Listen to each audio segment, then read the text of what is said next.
Assalamualaikum warahmatullahi wabarakatuh.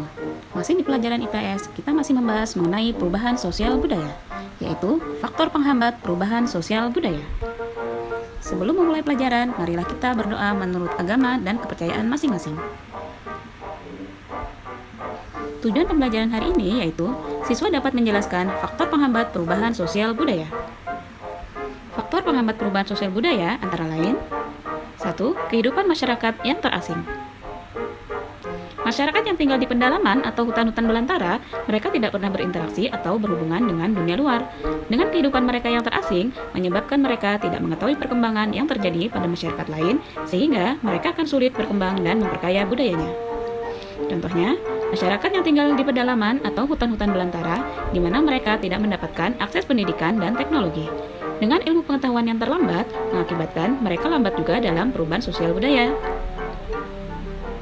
Tetapi ada juga daerah yang sebenarnya terisolasi atau sulit dijangkau komunikasi dan transportasi, namun memiliki keinginan kuat untuk memperoleh ilmu pengetahuan.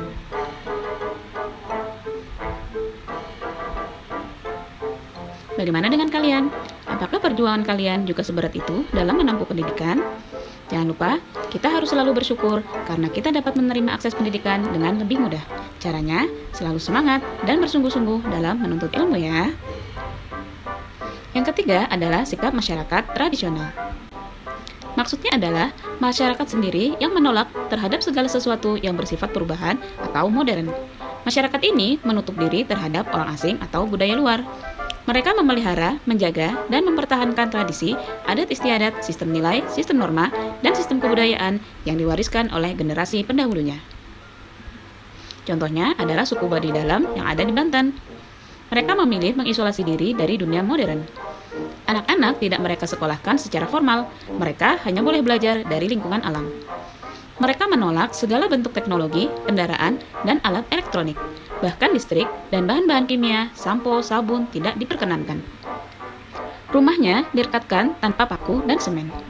Ketika ada yang berkunjung ke wilayah mereka, maka semua hal yang dilarang untuk dipergunakan juga tidak boleh dibawa.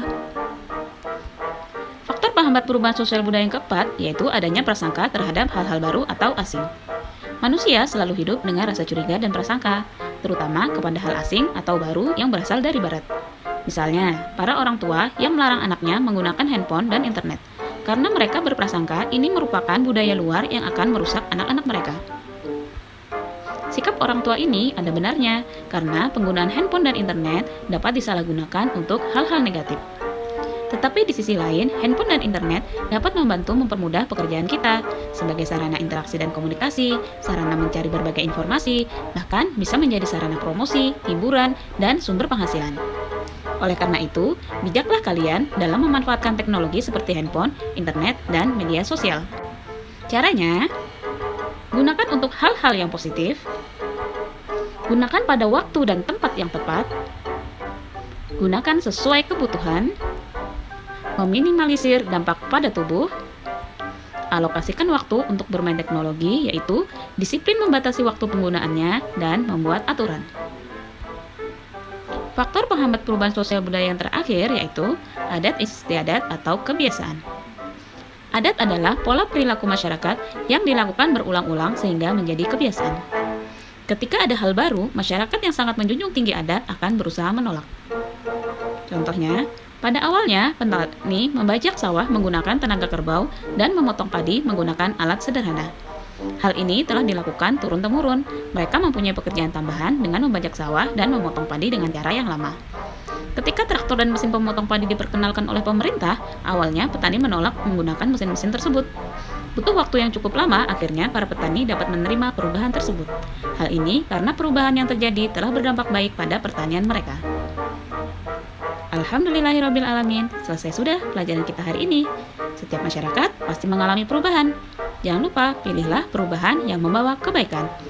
Wabillahi taufiq wal hidayah. Wassalamualaikum warahmatullahi wabarakatuh.